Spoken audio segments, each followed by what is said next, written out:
أعوذ بالله من الشيطان الرجيم. بسم الله الرحمن الرحيم.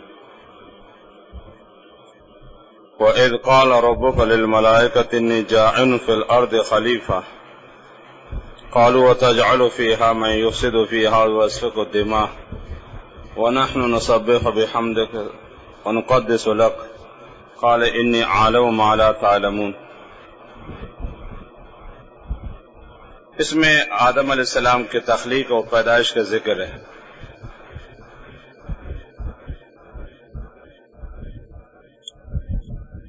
سب سے پہلے مخلوق اللہ نے آسمان و زمین یہ جہان بنائے کسی خاص حکمت و مقصد کے لیے. اللہ نے زمین اور آسمان بیکار نہیں بنائے. وہ اپنے وحدانیت اور اپنے معبودیت سمجھ رہے اور وحدہ لا شریک لہ کے ثبوت کے لیے. اور پھر اللہ نے مختلف قسم کے مخلوقات پیدا کر دیے. ملائکہ ہے، جنات ہے، شیاطین ہے اور کیا کیا مخالق ہے. اور ایک خاص مخلوق جس کو اللہ نے مکلف بنایا اور اسی کے لیے اللہ نے جنت بھی بنائی اور جہنم بھی بنائی اور وہ ہے انسان.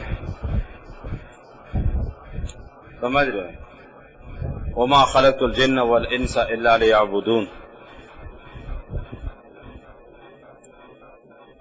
تو پہلے اللہ نے کئی مخالق پیدا کر دیے. ملائکہ کو پیدا کر دے، ان کو زمین اور آسمان آباد کر دے، وہ اللہ کے حمد و ثنا کرنے لگے. پھر جنات کو اللہ نے پیدا کر دے، انہوں نے زمین میں دھند فساد بچائے، قتل و غارت گری کی انتہا کر دی جنات نے. پھر اللہ نے ان کی سرکوبی کے لیے فرشتوں کو حکم کر کے ان کے دماغ ٹھیک کرو. تو فرشتوں نے جنات کو مار مار کر شیاطین کو نا تتر بتر کر دے، ان کی حکومتیں ختم ہو گئی. صرف ابلیس بے ایمان رہ گئے، اس کا ذکر آگے آ رہا ہے. اگر سب وہ بے ایمان رہ گئے، اسے خاص 420 خاص فنکاری کے تحت. اور پھر اللہ نے آدم علیہ السلام کو پیدا فرمایا. وَإِذْ قَالَ رَبُّكَ، یہ ظرفیہ اور وذکر فعل معذوف سے متعلق ہے. وذکر ظرف زمان ہے. وذکر یہ فعل معذوف سے متعلق ہے. یاد کرو اس وقت کو، یاد کرو اس وقت کو. اذ قال ربک، جب فرمایا آپ کے رب نے، خطاب آپ صلی اللہ علیہ وسلم کو. یاد کرو اس وقت کو کہ جب فرمایا آپ کے رب نے للملائکہ، فرشتوں سے. ملائک ایک ملک کی جمع ہے اور تانیث جماعت کے لیے ملائکہ. ملائک جمع ملک، اور جو اس میں تا ہے نا ملائکہ کے، یہ تانیث جماعت کے لیے. فرشتوں کی تعداد وما یعلم جنود ربک الا ہو، سوائے رب العزت کے کوئی ان کی گنتی و تعداد کو نہیں جانتے. ملائکہ یہ ملک کی جمع ہے. تو ملک کی جمع اصل آتی ملائک، اور تانیث جماعت کے لیے. ملائکہ اجسام لطیفۃ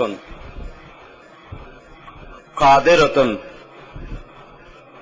علی التشکل باشکال مختلف.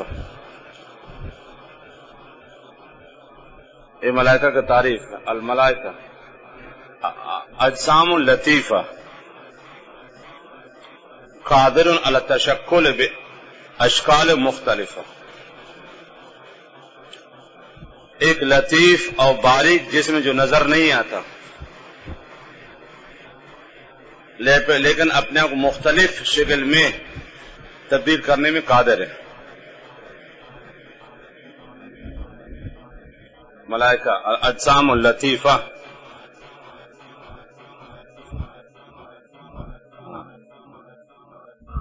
قادر علی التشکل باشکال مختلفہ.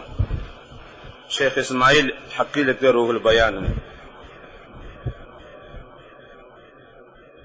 ایک جسم لطیف ہے اور اس کا ضد ہے جسم کثیف. انسان جسم کثیف نظر آتا ہے، فرشتہ جسم لطیف باریک نظر نہیں آتا. کرامن کاتبین ہمارے پاس ہے لیکن ہمیں نظر نہیں آتے. محافظین ہے لیکن نظر نہیں آتے.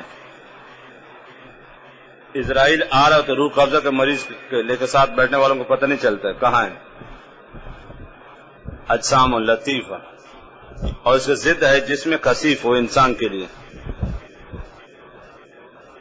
سمجھ رہے انسان جسم لطیف ہے اور جسم ثقیف باریک نظر آنے والا، اور فرشتہ جسم لطیف نظر نہیں آتا. تو ملائکہ اجسام لطیفۃ قادرۃ علی التشکل باشکال مختلفہ، مختلف شکلوں میں آ جاتے ہیں، مختلف شکلوں میں آ جاتے ہیں. وہ منافقین کی جو واقع گزرا نا صم بکم فہم لا یرجعون، یہاں روح البیان میں ایک واقع لکھا ہے. ابھی جو منافقین کے واقع گزر گئے رکوع کے آخر میں، ایک متکبر بادشاہ تھا، ظالم اور جابر اور قاہر. اس نے بہترین محل بنایا تھا، غرور و تکبر اور نخرے سے بھرا ہوا. روح البیان پورا واقع رہتا منافقین کا حوالہ. تو جو شخص کے گھر کو دیکھ کے نکلا تو اس کو قتل کر دیتا. کیوں آگے ادھر کس نے بولا ہے؟ گردن اڑا دیتا. ایک بزرگ اس کو بہت سمجھا کہ آپ اس میں ظلم نہ کریں. اس بدبخت بدنصیب کے دل میں بزرگ کی بات نہیں اتری. اس نے نصیحت قبول نہیں کر سکا. جاؤ بڑے صوفی مولوی بنے ادھر، جاؤ اپنا کام کرو. ایک دن اسرائیل، یہ بتا رہا ہوں، یتشکل باشکال مختلفہ، اسرائیل انسانی شکل میں آ گئے. اس کے گھر کے آس پاس چکر لگا رہا، دیکھ رہا تھے اسے. کسی نے بادشاہ کہا کہ ایک آدمی ہے کہ گھر کو دیکھ رہا ہے، ادھر دیکھو. بادشاہ نے کہا اچھا یہ کون ادھر آ گیا، جاؤ اس کو قتل کرو. وہ شخص تلوار بندوق لے کے چلا گیا، اسرائیل اس کو وہیں قبضہ کر دے. وہ تو اسرائیل انسانی شکل میں آیا تھا. کسی نے کہا کہ اس نے تو تیرا آدمی کو مار دے. بادشاہ کو اور غصہ آ گیا. اچھا یہ تو عجیب سا آدمی لگ رہا ہے، جاؤ اس کو مارو، تم جاؤ. وہ چلا گیا، اسرائیل نے اس کو روح قبض کر دیا. اچھا بالکل بادشاہ غصے میں آگ بگولا ہو گیا. یہ کون ہے کہ مجھے آنکھیں دکھاتا ہے میرے آدمی کو مارتا ہے؟ خود وہاں چلا گیا. بادشاہ متکبر ظالم جو اسرائیل کے پاس پہنچا ہے، اسرائیل کہا مجھے جانتے میں کون ہوں؟ انسانی شکل میں آیا تھا نا بادشاہ سے. آپ جانتے مجھے کون ہوں، میں کیوں آیا ادھر؟ اسے کہا نہیں. اسے کہا میں اسرائیل ملک الموت ہوں، تو نے بہت کہا ہے دنیا میں مزہ کے، اب تیار ہو جاؤ. اب بادشاہ تو رونے لگا. اسرائیل نے کہا بس ہو گئے، بہت کچھ کیا تو نے، بہت کچھ کیا، بیٹھو آرام سے. اب چیخ رہا ہے، چلا رہا ہے، معافی مانگ رہا ہے، واویلا کر رہا ہے، رو رہا ہے. خدا کے واسطے تھوڑی سی مہلت دے دو، جا کے بچوں سے تو معافی مانگو، وصیت کروں گھر والی کو. نہیں کچھ بھی نہیں. آپ کے دماغ خناسیت سے بھرا ہوا تھا، بہت مست ہے تو دنیا میں، بس تیار ہو جاؤ، اب کوئی مہلت نہیں. کچھ بھی نہیں، بس تیار ہو جاؤ، اس کی روح قبضہ کر دیں۔ یہاں سے گیا اس بزرگ کے پاس جس نے وہ بادشاہ کو نصیحت کی تھی انسانی شکل میں، اور کہا کہ میں اسرائیل ہوں، اور جو بڑا خران تھا، بڑا وہ متکبر، اس کو زیر کر کے آیا ہوں، اب آپ کی باری ہے۔ کیا خیال ہے آپ کا، کیا ارادہ ہے؟ رب کے پاس جانے کا ارادہ ہے یا نہیں؟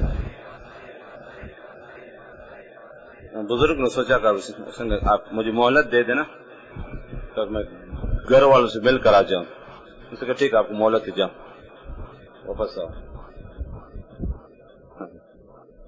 پھر بزرگ نے سوچا کہ میں گھر چلا کے ہو سکتا ہے بچے رو پڑیں گے، گھر والی بھی رو پڑے، شاید مجھے اجازت نہ دے دینا۔ اگر گھر چلا کے تو ظاہر بات ہے میں بتاؤں گا بس ملک الموت آئے ہوئے اور لے کر جانے والے، تو ظاہر بات بچے بھی رو پڑیں گے، اور گھر والی پریشان ہوگی، خاندان پریشان ہوگا، رشتے دار بھی غمگین ہوں گے، تو ہو سکتا ہے کہ ان کے شفقت کوئی مسئلہ نہ بنے میرے لیے۔ تو پھر اسرائیل سے کہ چھوڑو، بس جانے کی ضرورت نہیں، روح قبضہ کرو، اور آپ بھی اللہ کے حکم کے پابند ہے اور میں بھی اس کے حکم کی تکمیل کرنے کے لیے تیار ہوں۔ موت سے کون بچ سکتا؟ بس آپ اپنے حکم کے مطابق فیصلہ کرنا جو پہلے، بس نہیں جانا گھر والوں کے پاس، اس کو روح قبضہ کر دیں۔ تو یہ فرشتے مختلف شکل میں آتا ہے، وہاں متکبر بادشاہ کا ذکر ہے، منافقین کا حوالہ۔ جبریل علیہ السلام جب بھی آپ صلی اللہ علیہ وسلم خدمت میں حاضر ہوتے تھے تو دحیۃ القلبی کی شکل میں آتے تھے، بہت خوبصورت صحابی دحیۃ القلبی رضی اللہ تعالیٰ عنہ۔ جبریل جب بھی آتے ہیں آپ خدمت تو اس صحابی کی شکل میں آتے تھے، تو صحابہ یہ سمجھ شاید یہ دحیۃ القلبی ہے۔ جب جبریل واپس جاتے آپ صحابہ سے پوچھ رہے کہ جانتے کون تھے؟ کہ دحیۃ دحیہ نہیں تھے، جبریل تھے۔ بنو قریظہ کے موقع پر نا وہی جبریل گھوڑے پر سوار تھے جا رہے، تو صحابہ نے سمجھا شاید دحیۃ القلبی جا رہے بنو قریظہ کی طرف، وہ دحیہ نہیں تھے، جبریل تھے۔ تو ملائکہ مختلف شکل میں آ جاتے ہیں، اجسام لطیف قادر تشکل باشکال مختلف،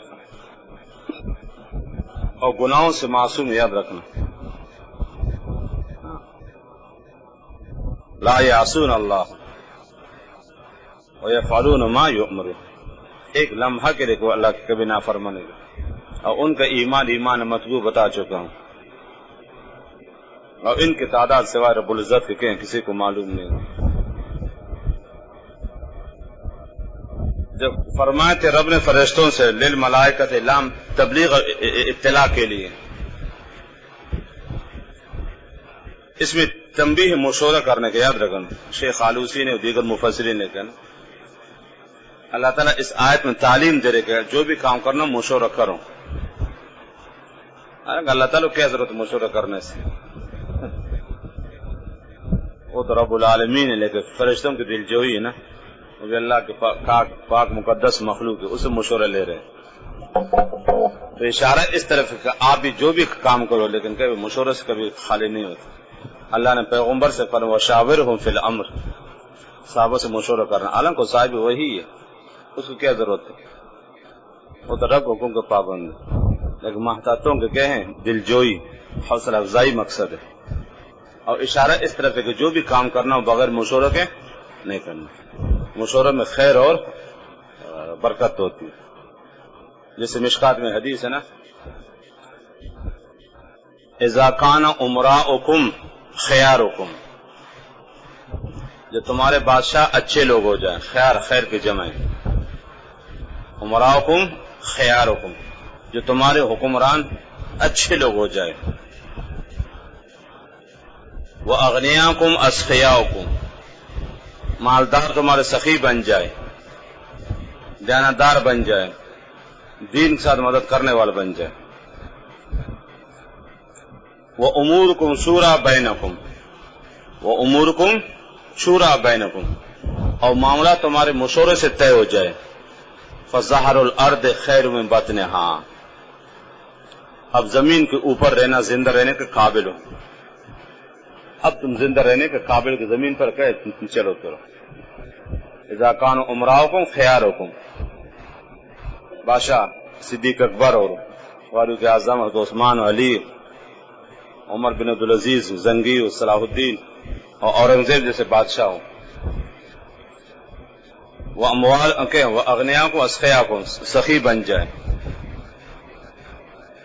وہ امور کو شورا بینکم مشورے سے طے ہو جائیں، فظاہر الارض من خیرها فظاہر الارض خیر من بطنها، واذا كانوا امراءكم شراركم، جو تمہارے حکمران پرلے درجے کے جاہل اور نالائق آ جیسے زمان حال کو حکمران ہے شرار، واغنیاکم بخلاؤکم، اور مالدار پلے دے کنجوس کو مکی چوس بن جائے، اپنے عیاشوں میں کہ لاکھوں روپے اڑا دے، اور قریب مسجد ہے کوئی چٹائی بھی نہیں ہے، کچی مسجد ہے، وامورکم الی نسائکم، اور معاملات تمہارے عورتوں کے ہاتھ میں ہو جائے، عورت گاڑی چلا رہی چودھری صاحب پیچھے بیٹھا ہوا ہے، وہ نوکری بھی جاری ہے اور یہ گھر میں بیٹھا ہوا ہے، ٹانگ پہ ٹانگ چھڑا کر ٹی وی دیکھتا رہتا ہے، اب وہ کما کے لا رہی ہے، اور جو بھی مشورہ ہوتا ہے کہ بیگم صاحب ہے، گھر خریدتا ہے تو بیگم صاحب ہے، سمجھ رہے، بازار جاتا ہے تو بیگم صاحب ہے، جو بھی چیز ہے تو کون، وہ امورکم الی نسائکم، تمہارے اختیارات معاملات عورتوں کے ہاتھ میں ہو جائے، فبطن الارض خیر من ظہرها، اب تم مرو تو بہتر ہے، اب تو زندہ رہنے کے قابل نہیں ہو، فرشت مشورہ ہے، تو اللہ تعالیٰ یہ یاد رکھا، صرف ایک مخلوق کو مشورہ ہے، انجام کو کہ ناواقفیت کی وجہ سے ایک آدمی کام کرنا چاہتا ہے، یار پتہ نہیں چلتا، آگے کسی بڑے سے سمجھدار آدمی سے کیا مشورے لیتے ہیں، اللہ کو سب کچھ معلوم، مقصد یاد رکھا فرشتوں کی حوصلہ افزائی ہے، سمجھ رہے، اللہ کے پاک مقدس مخلوق ہے، لیکن تم بھی کیسے کہ جو بھی کام کرنا ہو کس سے کرو، مشورہ سے، اپنے کو بڑا مت سمجھ، جتنا بھی تھا نبی سے بڑے نہیں ہوں، جب نبی نے صحابہ سے مشورہ کرو تو آپ کون ہو پھر،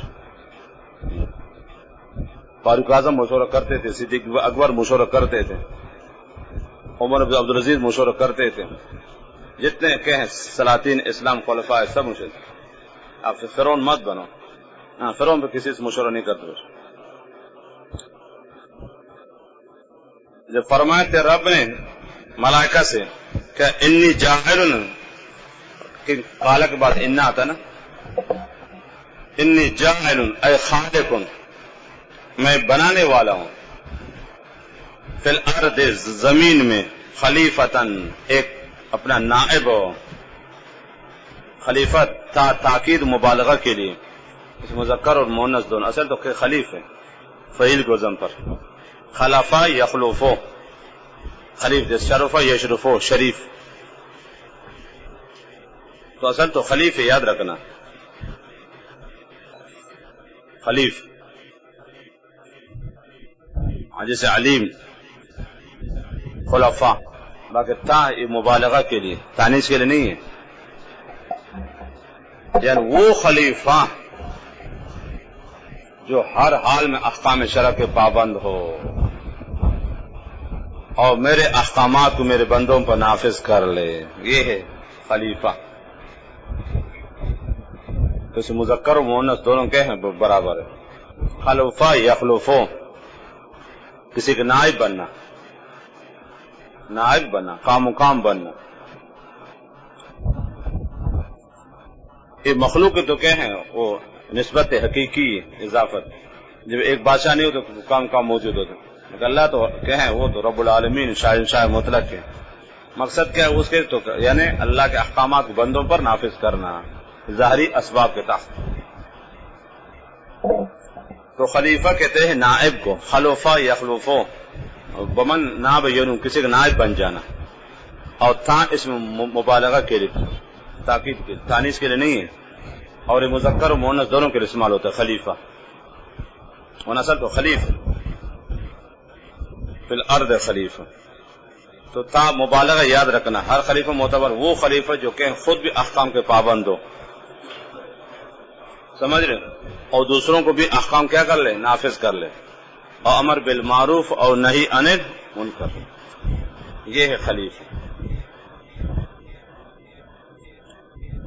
خیر فرشتوں سے اللہ نے پوچھا کہ میں زمین میں اپنا نائب ایک اور مخلوق بنانے والا ہوں جو بندوں پر میرے احکامات نافذ کریں گے. اور فرشتے حیران ہو گئے. قالو فرشتے کہنے لگے اتجعل فیہا، اچھا بنانا چاہیے. استفہام تعجب کے لیے یا انکار ادبی؟ انکار ادبی. جب چھوٹے بڑے سے کہتا آپ ایسے نہ کرے، کیا مقصد ہے؟ ادب ہے نا. تو سجی کام نہ کر، نقصان دہ آپ کے لیے. یہ بیٹا ابو سے کہتا ابو یہ کام نہ کرے، واقعی ہمیں نہیں ادب ہے. تو یہ اتجعل استفہام تعجب کے لیے ہے یا انکار کے لیے؟ دونوں صحیح ہے. تعجب ہے آپ بناتے ایسی مخلوق کو جو زمین دندہ فساد پھیلائے. استفہام تعجب کے بھی ہو سکتا ہے اور انکار کے بھی، یعنی مت بناؤ، کیوں مقصد آپ کی عبادت ہم کافی ہے نا. قرینہ موجود ہے، نحن نسبح بحمدک ونقدس لک، اور یہ فساد پھیلے گا. تو قرینہ سے پتہ چلتا ہے کہ استفہام انکار کے لیے. آپ بناؤ گے اس کو من یفسد فیہا ویسفک الدماء، اور عبادت کے لیے ہم کافی ہے. تو یہ قرینہ موجود کہ استفہام انکار کے لیے، یاد رکھنا استفہام انکار. اور یہ ادبن ہے. اللہ تعالیٰ کیوں بناتے ہیں؟ مقصد تو کیا ہے سر؟ جیسے ایک والد بیٹے سے کہے کہ میں ایک ملازم رکھنا چاہتا ہوں، تو کہ ابا ملازم مت رکھیں، ہم کافی کام کے لیے، گھر کے کام کاج کے لیے میں ہوں نا، میں ہوں اور بھائی ہے ہمارے، آپ ملازم کیوں رکھتے ہو؟ کام مت رکھیں. یہ باپ کے کام میں رکاوٹ تو نہیں ہے، اس کے فائدے کے لیے، اس کے فائدے کے لیے. نہ اس میں باپ کے بے ادبی ہے اور نہ باپ کے فیصلوں میں کیا ہے رکاوٹ ہے، کچھ بھی نہیں، ادب ہے. ملازم رکھنے کی کیا ضرورت ہے؟ میں تو ہوں نا، آپ کی خدمت کے لیے حاضر ہوں، جو آپ کہیں گے. کوئی بھی چیز میں ہوں اور بیٹے ہیں حاضر ہیں، ہم کس کام کے لیے؟ مزید نوکر چاکر ملازم رکھنے کی کیا ضرورت ہے؟ ملازم ہیں، کوئی خائن ہوگا، کوئی بے ایمان ہوگا، کوئی چور ہوگا، پتہ نہیں کبھی کام کرے کبھی نہیں کرے گا، بس اس کو کیا کر رہا ہے؟ ہم کافی، اب ملازم مت رکھیں. اس میں باپ کے بے ادبی وغیرہ نہیں ہے. مقصد یا اللہ یہ خون خرابے کریں گے اور دند فساد پھیلائیں گے، قتل غارت گری کریں گے، کیا فائدہ کچھ؟ ہاں عبادت کا مقصد ہم کافی. استفہام انکار گیا تھا کہ یہ انکار ادبن ہے، یہ ادبن ہے. جیسے باپ کہتا ہے کہ میں ایک نوکر رکھنا چاہتا ہوں، ایک ملازم رکھنا چاہتا ہوں، بیٹے کرے کیا ابا ہم کافی نا، میں ہوں خدمت کے لیے حاضر ہوں، دوسرے میرے بھائی ہیں، آپ کیوں رکھو ملازم کو؟ ان کی ضرورت نہیں، ہم خود موجود ہیں. جو اصل مقصد ہو تو ہم پورا کر رہے ہیں نا، ملازم رکھنے کی کیا ضرورت ہے؟ اتجعل فیہا کہ آپ بنانا چاہتے زمین میں حق مرجع ارض ہے، من اس شخص کو خلیفہ مراد یفسد فیہا جو خوب دند فساد پھیلایا. فساد عام یاد رکھنا، کفر بھی شامل ہے، وحشت اور دہشت، قتل غری، تمام قسم کے فسق فجور کو شامل ہے. وَيَسْفِكُ الدِّمَاء اور ذکر خاص بعد العام، اور خاص کر خون خرابہ کرے گا. ورنہ فساد میں بھی شامل ہے ذکر الخاص بعد العام، خاص کر خون خرابہ و ناحق قتل غارت گری. اب ایک سوال ہے کہ فرشتوں کو کیسے پتہ چلے گا؟ اب تک آدم پیدا نہیں ہوا ہے، اب تک انہوں نے انسانوں کو بھی دیکھے نہیں، اور پہلے سے بتا رہے کہ خون خرابے کریں گے، قتل غارت گری کریں گی. فرشتوں کو پتہ کیسے چلا؟ اب تک تو انسان پیدا نہیں ہوئے، آدم اب تک وجود بھی نہیں ہے، اب تک تو صرف رب العزت ان سے مشورہ لے رہے، ان کو اطلاع دے رہے ہیں. یہ مشورہ اطلاع کے لیے، یاد رکھنا. تو ایک تو یہ کہ نا کہ اللہ مالوسی نے ایک روایت نقل کی، جب اللہ نے فرمایا کہ میں خلیفہ بناؤں تو فرشتے نے پوچھا تھا خلیفہ کا کام کیا ہوگا؟ تو اسے کہ انسان ہوگا، اس کے اولاد ہوگی، آپس میں کہ دند فساد قتل غارت گری وحشت داشت کریں گے، خلیفہ پہ عدل انصاف سے کام لے لے گا، ہاں ظالم کو سزا دے گا، سمجھ رہے ہیں، مظلوم کو اس کا حق دے دے گا، ایک کام خلیفہ کرے۔ فرشتوں نے پوچھا تھا خلیفہ کا کام کیا ہوگا دنیا میں، کیا کرے گا؟ کہا ان کے اولاد آپس میں وحشت و دہشت، قتل غارت گری، ڈکیتری، چوری، بےایمانی، ناحق شور یہ کریں گے، تو خلیفہ عدل انصاف سے کام لے گا، ظالم کو سزا دے گا، مظلوم کو اس کا حق دے دے گا انصاف کے ساتھ۔ تو فرشتوں نے فرما دیا اللہ پیدا کریں کیا ضرورت ہے، جن کے اولاد میں وحشت و دہشت ہو، قتل غارت گری ہو، کیا فائدہ، ہم کافی نا، اب مت بنا۔ ایک تو یہ اللہ نے بتا دیا تھا پہلے سے، اور دوسرا جواب یہ کہ انہوں نے قیاس کیا تھا جنات پر، کیونکہ انسانوں سے پہلے جنات حکومت تھی، جنات حکومت تھی، اور جنات نے خوب دند فساد پہلے زمین، قتل غارت گری آپس میں۔ ان کے بعد اللہ نے پہ انسانوں کو پیدا فرمایا، تو فرشتوں نے انسانوں کو قیاس کس پر؟ جنات پر۔ جیسے وہ بے ایمان آپس میں قتل غارت گری وحشت و دہشت دندہ فساد پہلے، یہ بھی ان سے کم نہیں ہوں گے۔ قیاس الثقلین احد علی الآخر،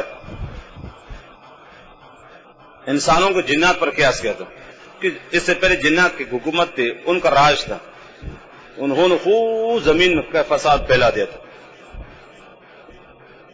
تو فرشتوں نے کہا کہ یہ بھی ان سے کم نہیں ہوں گے، انہوں نے بھی حکومت کی کیا حشر کر رہے آپس میں، تو جو انسان ہوگا ان کے نسل بھی ایسے ہوں گے۔ تو دوسرا جواب کہ انہوں نے کہ انسان کو کیا سے کس پر؟ جنات پہ، جیسے جنات پہ آپس میں قتل غارت گری وحشت و دہشت کی فضا پھیلائی تھی، تو یہ بھی اس طرح کریں گے۔ ہزار بار فرشتوں کا قیاس بالکل صحیح نکلا، اور بالخصوص زمانے حال میں۔ اور تیسرا جواب یہ لکھا شیخ آلوسی نے کہ انہوں نے لفظ خلیفہ سے سمجھا، بڑے سمجھدار تھے فرشتے نا، لفظ خلیفہ سے سمجھا کہ خلیفہ تب ضرورت پڑے جب کیا ہوں ظلم زیادتی ہو، فضا خراب ہو، تب خلیفہ کا عدل انصاف کا پتہ چل جاتا ہے۔ انہوں نے لفظ خلیفہ سے سمجھا کہ ان کے اولاد میں گڑبڑ ضرور ہوگی، فساد ہوگا، قتل غارت گری ہوگی، ناراضگی ہوگی، لڑائی ہوگی، جھگڑا ہوگا، فساد ہوگا، تو ایسے موقع پر کہ خلیفہ کا پتہ چل جاتا ہے، پھر نا وہ احکام الہی کو کس طرح نافذ کر لیتا ہے، مظلوم کو اس کا حق کب دیتا ہے، ظالم کو سزا کس طرح دیتا ہے، اللہ کے احکامات کو کیسے نافذ کر لیتا ہے۔ انہوں نے لفظ خلیفہ سے محسوس کیا کہ خلیفہ کے انسان و نسل میں اور اولاد میں ضرور گڑبڑ ہوگی، خرابی ہوگی۔ خلیفہ کا کام کیا؟ انتظام سنبھالنا، نظام سنبھالنا، امر بالمعروف اور نہی عن المنکر کرنا، برائیوں سے روکنا، اچھے کاموں کو حکم کرنا۔ برائی تو ہوگی تو خلیفہ کا کیا روکے گا نا، تو انہوں نے لفظ خلیفہ سے محسوس کیا۔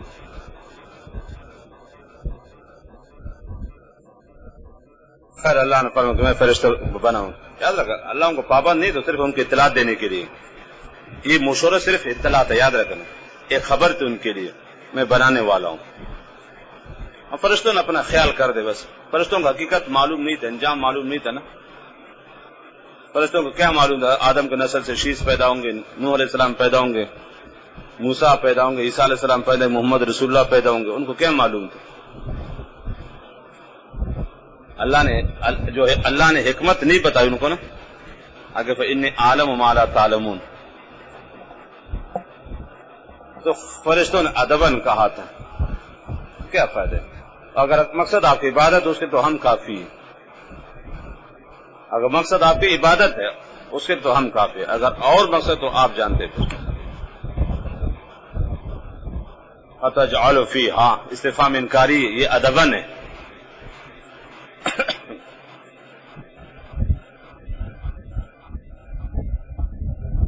سمجھ گئے نا، ادباً ہے، جب چھوٹے جب بڑے سے کہہ نہ کرے، یاد ہے کہ ادباً کو ایک اس میں بے ادبی نہیں ہے۔ اگر میں ایسے کام میں گیا گھنٹہ چھوڑنا چاہتا ہوں آندے نہیں پڑھاؤں گا، تو آپ کیا استاد جی آپ کیا ضرور پڑھا لیں؟ اب میں نہیں پڑھا بس یار بہت پڑھا ہے بس کرتا ہے یار. اب میں اس طرح کہوں نا بس اندر نہیں پڑھاؤں گا چھوڑ دو استغفار دے دو گھر میں بیٹھو اللہ اللہ کرو. آپ نا استاد جی ایسے نہ کریں، آپ ایسے نہ کریں، آپ آئے پڑھا.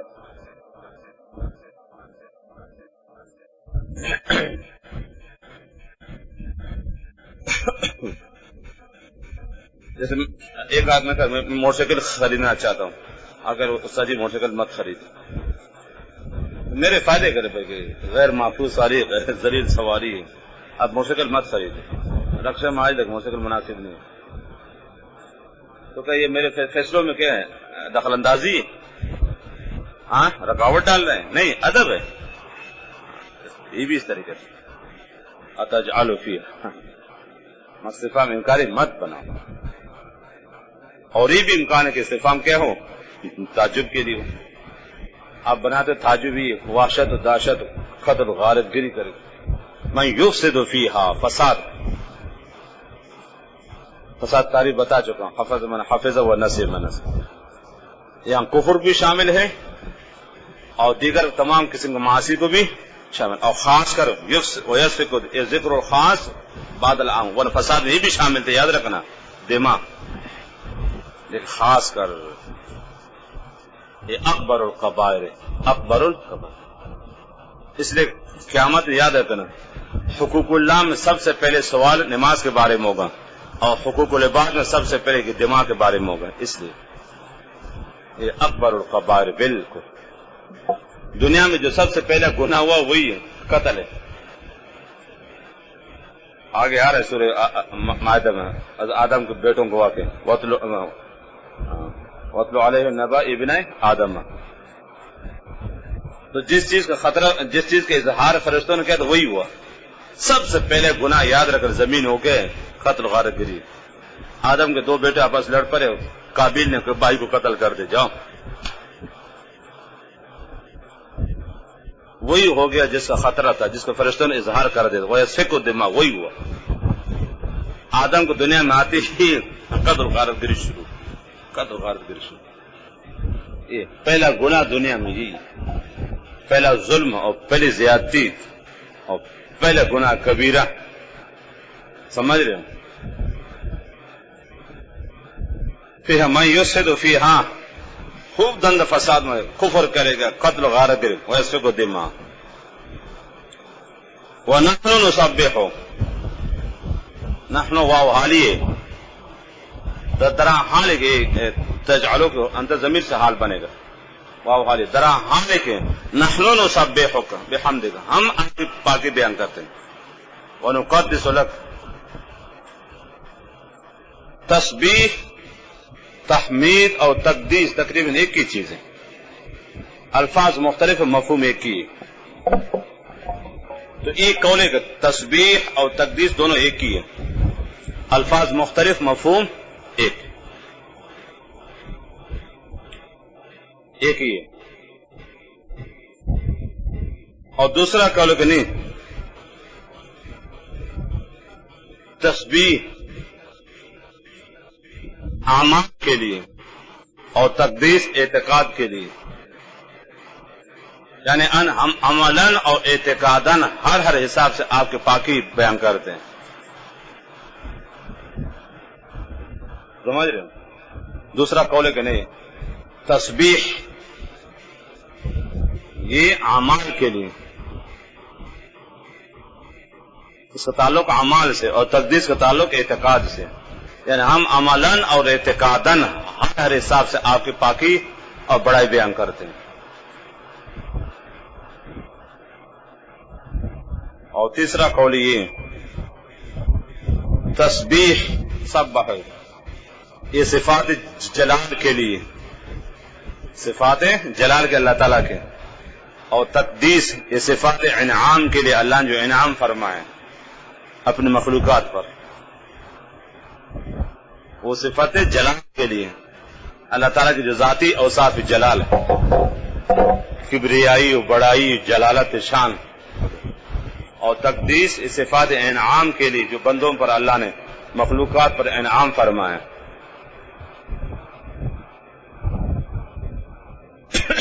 اور چوتھا یہ ہے کہ تسبیح ان کی جو اللہ کے شان کے لائق نہیں، ان عیوب سے پاکی کے لیے جو اللہ کے شان کے لائق نہیں. تسبیح ان عیوب سے تنزہ اور پاکی کے لیے جو اللہ کے شان کے لائق نہیں، اور تقدیس ان کی جو اللہ کے لائق ہے، اللہ کے شان کے لائق ہے. تقدیس ان خوبیوں کے لیے جو اللہ کی شان کی لائق ہے.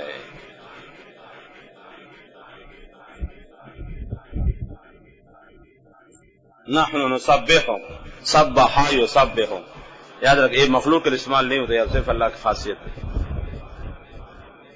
سبحانہ تھا مصدر سے، یہ اللہ کی خاصیت ہے. اور اگر لفظ تقدیس اگرچہ نا مخلوق کے لیے استعمال ہوتا بیت المقدس، اور علماء پہ بھی لوگ الگ سے استعمال کرتے ہیں، لیکن تسبیح یاد رکھیں کس کی خاصیت ہے؟ رب العزت.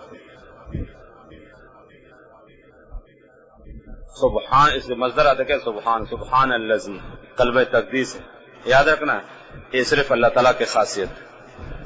تسبیح تقدیس مخلوق کے استعمال ہو جائے، یاد رکھنا. تسبیح صرف رب العزت کی خاصیت ہے. آپ کسی انسان نہیں کہتے ہیں سبحت فلان اس کو نہیں. تقدس عام ہے، اللہ کے لیے بھی استعمال ہوتا ہے. اور تورات مقدسہ کہتے ہیں نا، بیت المقدس، لیکن تسبیح یہ رب العزت کی خاصیت ہے. وَنَحْنُ یہ تجعلو کے اندر ضمیر سے حال بنے گا. حال یہ کہ ہم پاکی بیان کرتے ہیں بحمدک ونقدس لک، آپ کو پاکی اور بڑائی بیان کرتے ہیں. وہ خواہ واشت و داشت قتل غارت گیری کریں گے، تو اصل جو مقصد ہے عبادت وغیرہ اس کے لیے ہم کافی ہے. اگر اور کو مقصد ہے تو پھر آپ جانتے ہیں، اگر عبادت ہے اطاعت و فرمانبرداری اس کے لیے ہم کافی ہے. قال اللہ نے فرمایا کہ نہیں، صرف عبادت نہیں کچھ اور بھی ہے. جو حکمت آپ نے اپنے ذہن میں رکھی وہ حکمت نہیں ہے، صرف آپ نے صرف حکمت ہی بیان کر دی نا، وہ قتل غارت گری کریں گے اس سے پیدا، اور عبادت کے لیے ہم کافی ہے. تو صرف حکمت اور مصلحت یہ نہیں، کچھ اور بھی جو آپ میں نہیں پائی جاتی. اس خلیفہ میں کچھ ایسی صفات ہیں، کچھ ایسی خصلتیں ہیں، کچھ ایسی خوبیاں ہیں جو آپ لوگوں میں نہیں پائی جاتی. قال اللہ نے فرشتوں کے جواب میں فرمایا، کون سے جواب میں؟ اتجعل فیہا من یفسد فیہا. قال اللہ نے فرمایا انی اعلم، میں خوب جانتا ہوں، ماں وہ حکمتیں، وہ مصلحتیں، وہ فوائد، وہ خوبیاں جو کس میں پائی جاتی ہیں؟ آدم میں. لا تعلم جو آپ نہیں جانتے. ماں عموم صفات کے لیے کہ آدم اور اس کے اولاد کے اندر جو خوبیاں ہیں، جو اوصاف ہیں، جو میں جانتا ہوں. لا تعلمون آپ لوگ نہیں جانتے. آپ نے صرف ایک حکمت اپنے ذہن میں رکھی، بس کیا ہے؟ عبادت. ٹھیک عبادت آپ کریں، عبادت کے علاوہ کچھ اور بھی ہے جو آپ نہیں کر سکتے. وہ مصالح، وہ فوائد، وہ خوبیاں، وہ اعمال صالحہ، وہ اچھی صفات جو آدم اور اس کی اولاد موجود ہیں، وہ جو مجھے معلوم ہے. لا تعلم آپ لوگ نہیں جانتے ہو. آپ نے صرف خون خرابہ کو بس ہے. اب خون خرابہ ہوگا تو خوبیاں بھی بہت ہوگی. عبادت کے علاوہ کچھ اور بھی اعمال ہے. مسئلہ تو میں جانتا ہوں، آپ نہیں جانتے، لہٰذا مجھے چنا فرشتے خاموش ہو گئے. ٹھیک ہے. آمنا و صدقنا، چشم ما روشن دل ما شاد. ہمیں صرف ایک حکمت ظاہر کر کے بس آپ رب العالمین ہیں، آپ جو مسالے جنتے حکمت ہیں ہمیں. ٹھیک ہے، ہمیں مزید چونچرا کا حق حاصل نہیں. چشم ما روشن دل ما شاد، آمنا و صدقنا.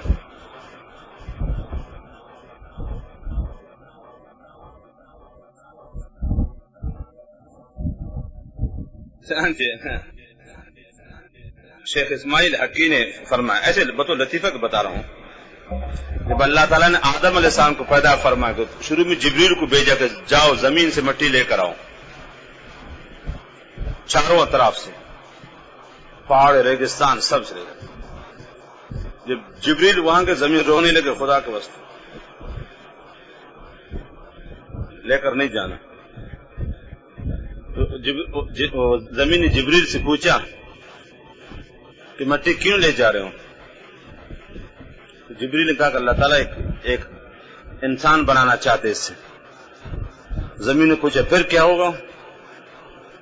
تو اسے کو کہا انسان اچھا عمل کرے گا تو جنت جائے گا، برا عمل کرے گا تو جہنم جائے گا.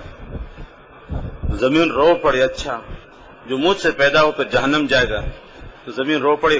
تو آگے لیتے جو چشمے جاری زمین کے آنسو ہے. ایسے بطور لطیفہ بتا رہا ہوں. اسی سے چشمے کیا ہیں؟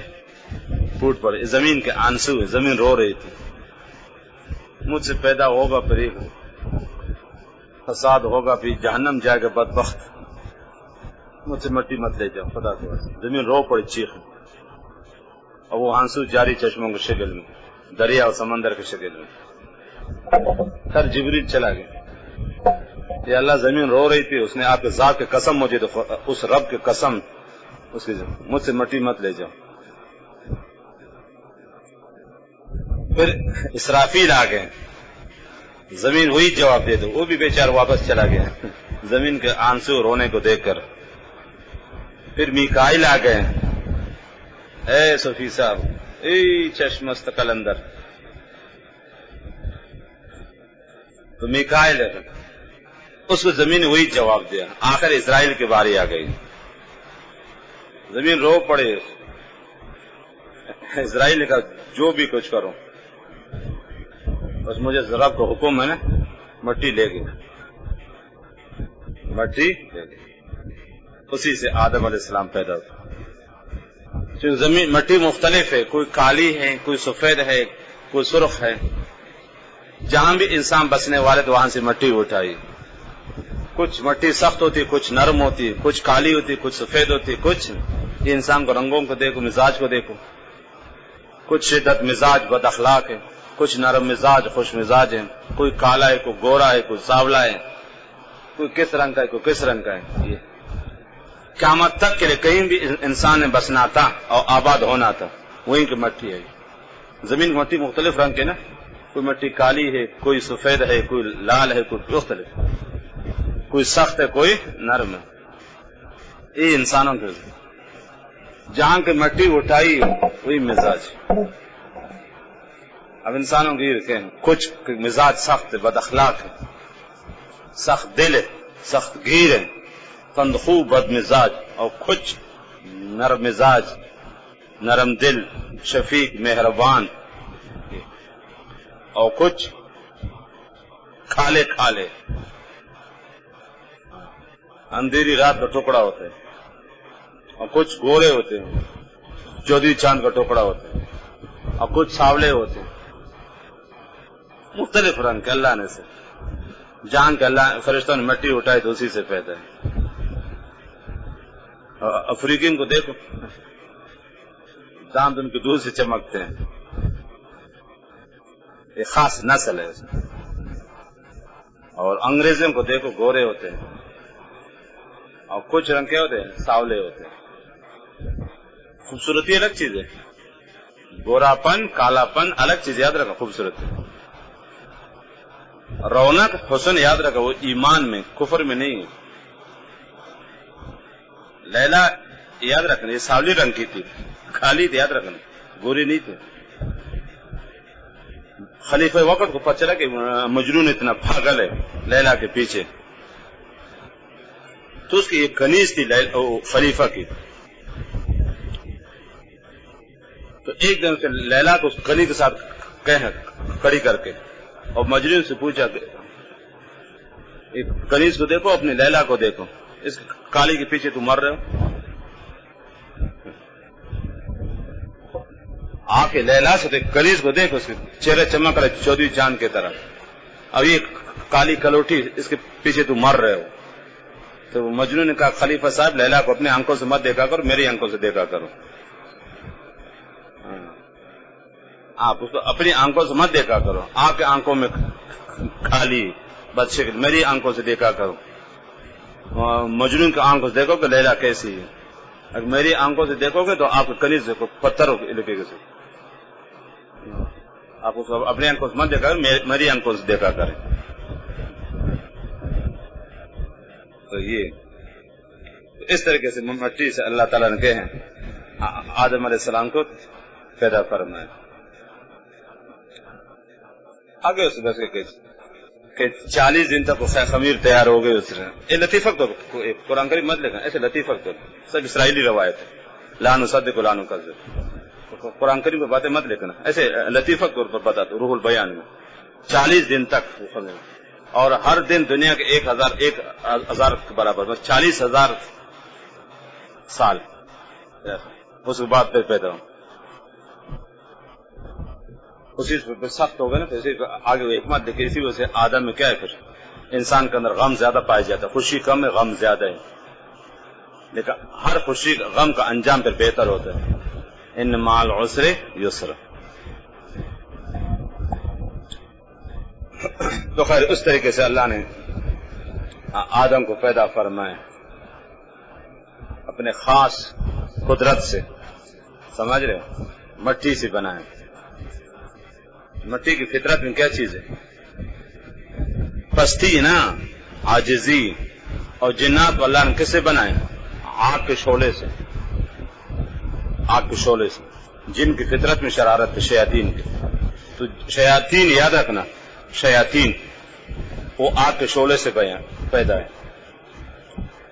اب آگ میں دو چیزیں، ایک آگ کے شعلے نا، تپش، گرمائش، اس، اور ایک آگ کی روشنی ہے، تو روشنی سے فرشتے بنے، اور شعلے سے گرمی سے جنات بنے، اور مٹی سے انسان بنا ہے۔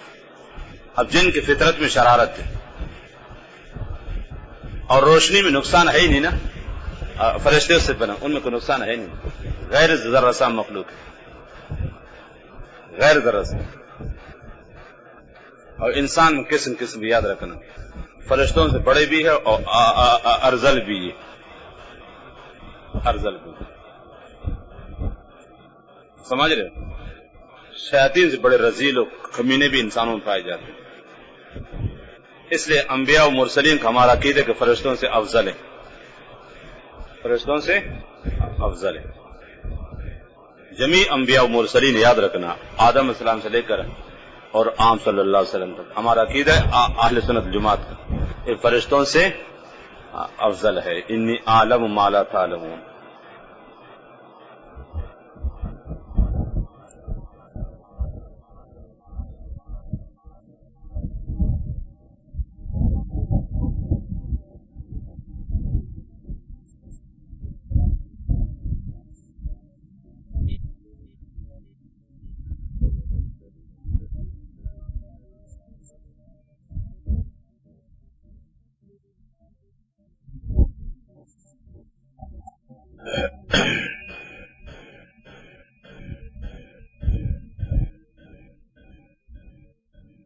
کنڈے کی بجلی استعمال کرنے کے بارے میں کیا حکم؟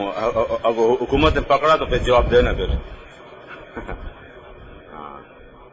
ٹھیک ہے جی، اس بارے میں تھوڑا سا بل دے دو نا، اب حکومت ظلم کری تو آپ بھی ظلم نہیں کرو، حق ہے اس کو، تھوڑا سا بل دے دو اس کو۔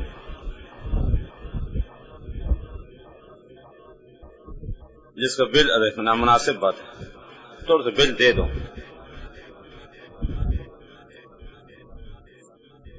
جہاں کنڈے ہوتے ہیں علاقوں کے حال بھی دیکھا کرو۔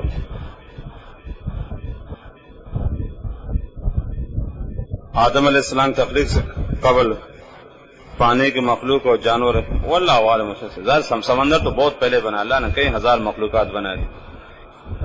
ابھی تفصیل معلوم نہیں ہو سکا آدم سے پہلے کتنے مخلوقات تھے.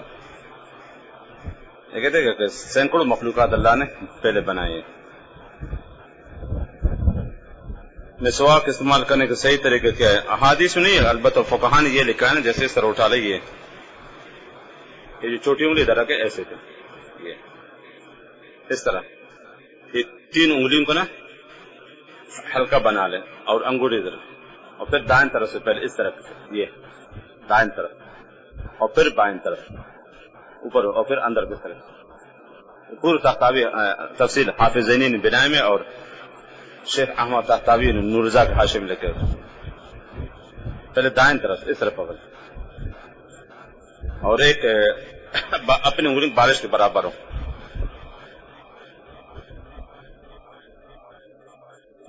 اگر کسی سے وطر چھوٹ ہے تو قضا کرے گا؟ جی ہاں، وطر واجب ہے احناف کے ہاں، قضا کرنا لازم جسے فرض رہ جائے.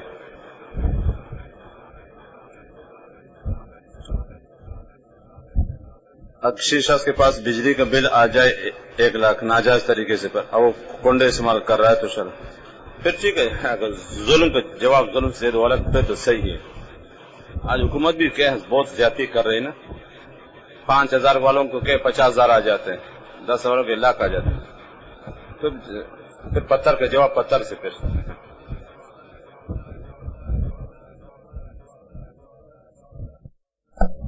ذوالحجہ کے مہینے کے پہلے 10 دن کا روزہ تھے، مستحب ہے، رکھے تو اچھا عمل محبوب ہے، ثواب ملے گا. 9 دن کے روزے مستحب ہے، جیسا یام بیض ہے، عاشورہ کے ہے، تم یہ بھی ہے. تکبیرات دونوں عیدون میں یا صرف عید الاضحیٰ میں سری اور جہری کیوں پڑھتے؟ کون سی تکبیرات؟ یہ تکبیرات تشریق ہو تو شریعت کا حکم ہے، باقی پتہ نہیں کون تکبیرات ہے. جو بھی ہو تکبیرات تشریق ہو یا عام سے ہو، شریعت کا حکم اس میں کیوں ہے؟ جو براہ راست احادیث سے ثابت ہے وہاں دلیل کی ضرورت نہیں ہوتی، نبی کا عمل کافی. جب آزان شروع ہو جائے تو لبیک لا صحیح، لیکن بہتر کو جو کلمات کہے نا، ایک سر جو شروع میں نا کہا کرنا، شریعت میں نہیں ہے لیکن عام طور پر عوام میں مشہور ہے نا لبیک اس طریقے سے. تو ٹھیک حاضری میں ابھی بھی حاضر ہو نماز کے لیے، یعنی کہ لبیک پہ جماعت میں شریک مت ہو جائے تو پھر جھوٹ ہوگا نا. ہاں پھر لبیک اس میں فعل ہے، یعنی یا اللہ میں حاضر ہوں تو صحیح لگا. یہ شروع میں کہ لبیک، آگے جب آزان شروع ہو جائے پھر وہی کلمات کہے جو مؤذن کہتا ہے. شروع میں کہے تو فرق میں صحیح ہے. تو لبیک یا اللہ میں حاضر ہوں، اب ایک آزان ہو گئے پھر گھر میں بیٹھا ہوا ہے، یہ تو جھوٹ ہوگا. تو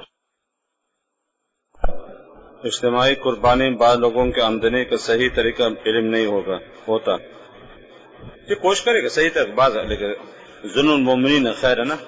عام طور پر یہ مسلمانوں کا آمدنی حلال ہوتی ہے، جب تک معلوم نہ ہو کہ فلان آدمی کا آمدنی حرام ہے. سونا زیادہ کیڑے مکوڑے نہ نکالے.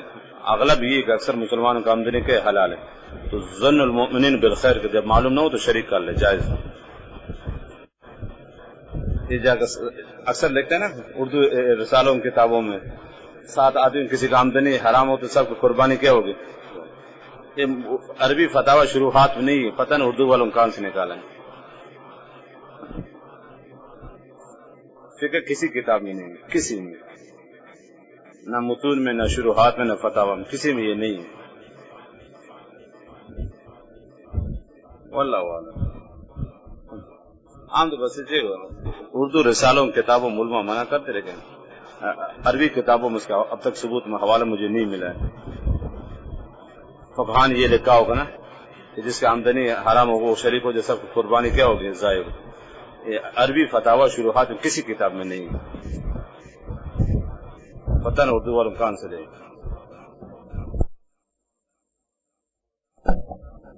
بینک میں کام کرنے والے قربانی کیا ہوئی؟ ٹھیک ہے، اپنی قربانی کرے، اس کو قربانی ہو جائے گا اپنے ذاتی.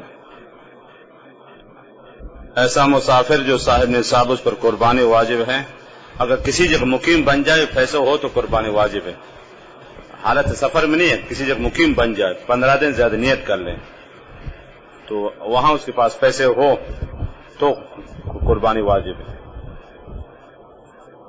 قربانی کے جانور عید سے پہلے ہلاک ہو گئے تو کیا اس کے کیا؟ اگر وہ مالدار ہے کہ دوسرا خریدنا واجب ہے، اگر غریب ہے دوسرا واجب نہیں ہے۔ اگر مالدار ہے صاحب حیثیت دوسرا جانور خریدنا واجب ہے، اور اگر غریب ہے اس کو ہو گئے اب دوسرا واجب نہیں اس پر۔ یہ عام طور پر بہت سے لوگوں مشہور ہے کہ اگر غریب ہو تو دوسرا خریدنا واجب ہے نا، شریعت نے اس پر لازم نہیں کرا، اپنے 100% غلط ہے، کسی کتاب میں نہیں ہے، اپنی طرف سے مار رہے ہیں۔ یہ جو اکثر مشہور ہے کہ اگر غریب ہو تو دوبارہ خریدنا واجب ہے، وجہ یہ بیان کر اس پر واجب نہیں تو اس نے کیوں خرید اپنے واجب کر دیا، لہذا دوسرا واجب ہے، 100% غلط ہے، کسی کتاب میں نہیں، اپنی طرف سے مار رہے ہیں۔ تو اصول ہی کہ عالمگیری ساری کتابیں بری پڑی نا، مالدار ہو تو دوسرا واجب ہے، اگر غریب ہو تو بس اس کو ہو گئے۔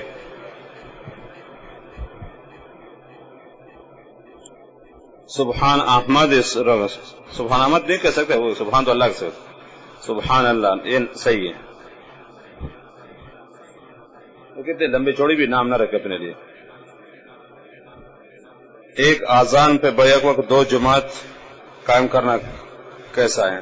جمع سوری جو مسافر آدمی نا پھر گنجائش نکلتی ہے، جس زور کو آخر میں پڑھ لے، بالکل مسافر ہو اور آذان دے دے اور پھر زور کو آخر میں پڑھ لے اور وقت شروع، اثر شروع وقت پڑھ لے، جمع سوری، تو وہاں ایک آذان کافی ہو سکتی۔ یعنی ایک مسجد میں دوسرے 1 منٹ کے بعد فاصلہ مدرسے نہیں، اس کی اجازت نہیں ہے، شہروں میں تو اجازت نہیں اس کی۔ وہاں ایک جماعت ہو کہ دوسری جماعت بغیر ایک آذان کا کیا کر دیں جماعت پر۔ ہم مسافر آدمی کے سفر پہ جا رہے ہو نا، وہ جمع سوری کر لیں، جیسے زور کو بالکل آخر وقت ہم پڑھ لیں، آذان دے دیں۔ اب آگے اثر تو داخل ہو رہا ہے نا فوراً، تو اثر پڑھ لے، گنجائش نکلتی ہے، لیکن شہروں میں اس کی اجازت نہیں۔ بینک میں کام کرنے والے کے ساتھ اجتماعی قربانی، یہ بات ہو رہی تھی نا، بچے تو بہتر ہے، جیسے عام طور پر علماء منع کر رہے، بتاؤ عربی کتابوں میں نہیں ہے، اردو والوں میں تو بچنے معافیت ہے۔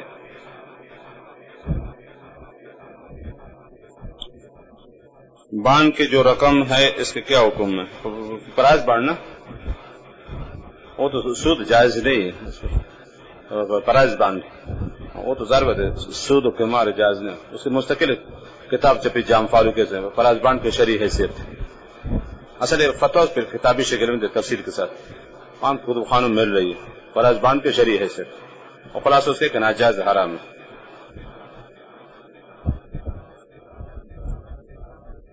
بانڈ کی رقم سے قربانی کرنے کو تو اجتماعی قربانی، لوگوں سے رقم نہ ملا لے، اپنی قربانی علیحدہ سے کر لے، وہ جان اس کا رب جان لے۔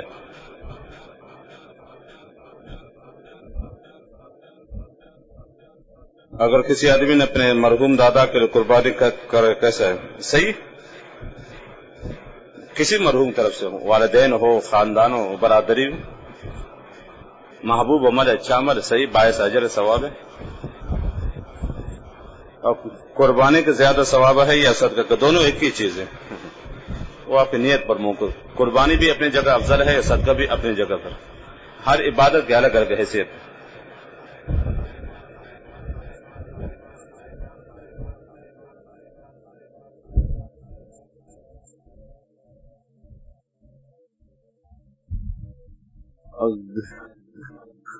غریب کا پہلا قربانی، غریب نہیں غریب ہے، کس نے غریب کا پہلا قربانی گم ہو گیا، پھر اس نے دوسرا خریدا اور دوسرے خریدنے کو پہلا والا مل گیا، پھر اب دونوں خرید، پھر اگر یہ ایک گم ہو گیا اس نے دوسرا خریدا اور ایام اس نے دوسرا جانور مل گیا، اب دونوں کیا کرے؟ واجب ذبح کر لیں، اب دونوں۔ لیکن اس مسئلے میں پہلے مسئلے میں فرق ہے، غریب آدمی جانور خریدے، جانور گم ہو گیا یا مر گیا نا، دوسرا واجب نہیں ہے، لیکن پہلا والا گم ہو گیا اس نے دوسرا خریدا، پھر پہلا والا مل گیا، اب دونوں کو ذبح کرے، یہ ہے فقہ کتابوں میں، لیکن پہلا والا نہیں ہے۔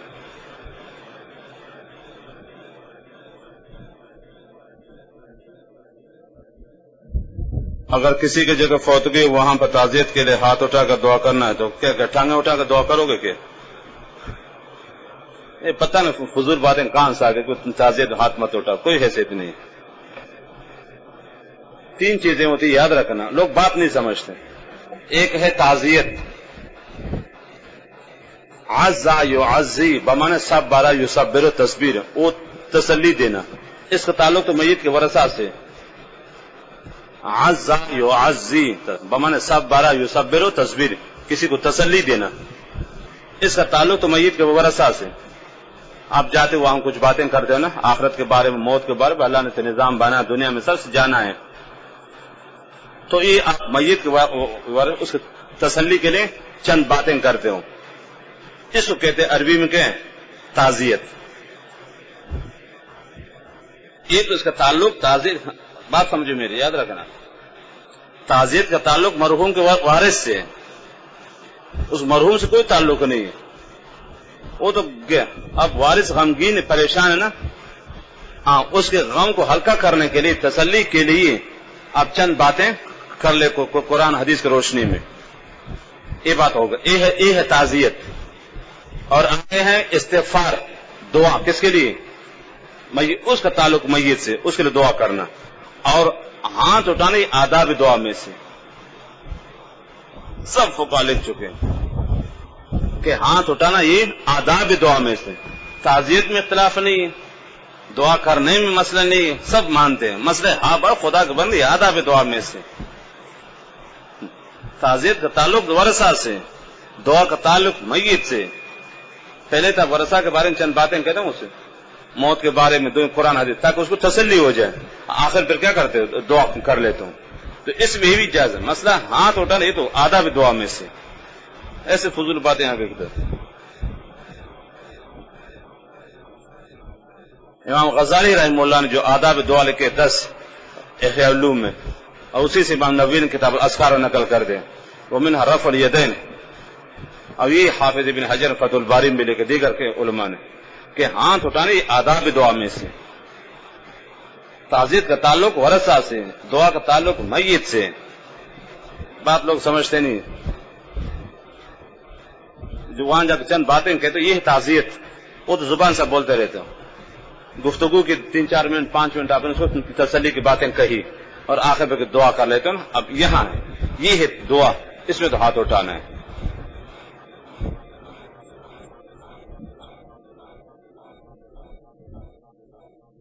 کیا یہ قول صحیح ہے کہ جو شخص قربانی کرے گا تو اس دن اپنے قربانی کی ذبح ہونے وقت تک روزہ رکھے گا اس گوشت سے افطار؟ نہیں، روزہ تو سب کے، چاہے قربانی یا کرے یا نہ کرے، 9 دن کے مستحب ہے.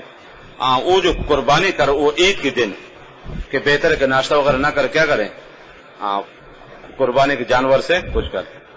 عید کے دن بتا رہا ہوں کہ صبح سادے کے بعد کوئی چیز نہ کر، چائے وغیرہ، وہ صبر کر تھوڑا سا.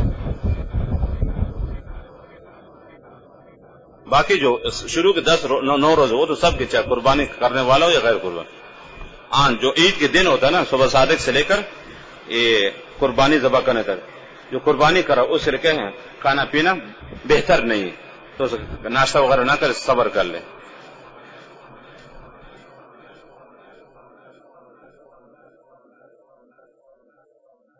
بطور علاج حرام چیز استعمال کرنا کیسا ہے؟ مثلا شراب. یہ چل وہاں آئے گا نا، حرمت علیکم المیتۃ والدم ولحم الخنزیر، اور آگے باب الانجاس میں ہدایت مسئلہ آنے والا ہے. کتاب طہارت باب الانجاس میں مسئلہ آنے والا ہے انشاءاللہ. بنا پر مجبوری جب حلال کی کوئی صورت نہیں بنتی ہو اور جان جاری ہو تو پھر گنجائش نکلتی ہے. تو انشاءاللہ یہ مسئلہ خود ہدایت کے اندر آنے والا ہے، اور سورہ بقرہ میں بھی مسئلہ آنے والا ہے. عید کے نماز کے بعد فوراً مسافر کرنا صحیح جائز ہے کہ عرفی مسئلہ ہے، کچھ اری مسئلہ ہے نہیں. عرفاً لوگ کرے تو خوشی مکہ میں کر لے. قربانی کے جانور کی چربی بیچنا نہیں، گوشت ہوگا چاہیے، سب بیچنا مناسب نہیں ہے. ایسے آپ کسی غریب کو دے دو، خود استعمال کرو نا. کسی ایسے بیچنا منع ہے، جیسے گوشت بیچنا منع ہے، کھال بیچنا، اس طرح چربی اس کے حصہ ہے. ٹھیک ہے، خود استعمال کرو تو کسی غریب کو دے دو.